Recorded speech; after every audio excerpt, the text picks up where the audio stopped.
Sa gitna ng mga anomalya sa flood control projects, nakaabot na rin sa Independent Commission for Infrastructure ang mga nakatenggang health centers na hindi raw napakikinabangan.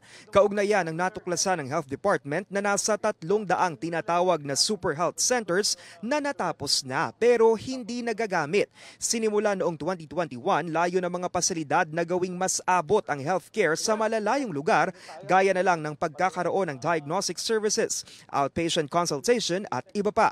Sa datos ng DOH, sa 878 na super health centers na pinondohan sa ilalim ng Health Facility Enhancement Program, higit 200 pa lang ang napakikinabangan. 365 sa mga ito ang ginagawa pa. Ang natitira, hindi pa operational.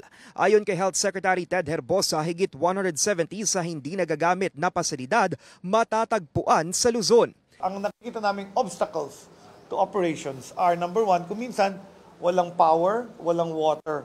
Doon kasi sa arrangement namin, it is the LGU that will make sure that it is connected to the electricals, that is connected to water lines, and then who will also hire the personnel, yung doktor, yung nurse, yung midwife, yung pharmacist, na magpapatakbo ng health center. So it's really the LGU. Kami, grant lang to build the infrastructure.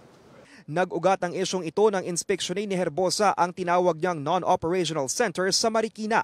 Bagay na inalmahan naman ng lokal na pamahalaan dahil hindi naman daw naglabas ng dagdag na pondo ang ahensya para matapos ang ibang phase ng proyekto.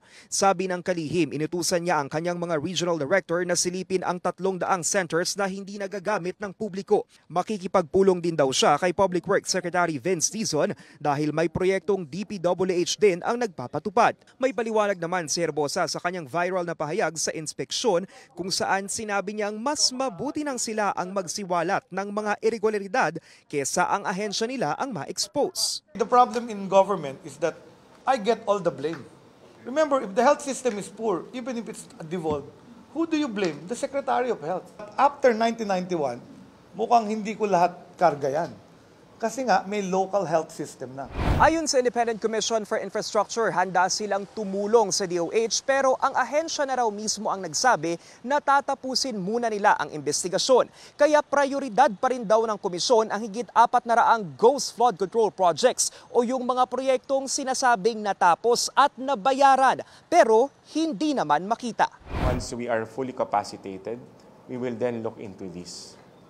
But sa ngayon kasi wala pa naman silang nakokompletong investigasyon, hindi pa nga nila na-file yung kanilang report sa amin. Samantala, pinulong din ng ICI ang Education Department para pag-usapan ang issue sa school structures. Bumisita rin ang Acting Deputy Chief of Mission ng US Embassy na si Michael Kelleher para raw alamin ang mandato ng ICI sa mga maanumalyang proyekto. There are partners, they have commercial interests, so naturally they would want to know what the ICI will be doing as far as these projects are concerned. Para sa mga impormasyong napapanahon at on-demand, Lance Mexico, Newswatch Plus.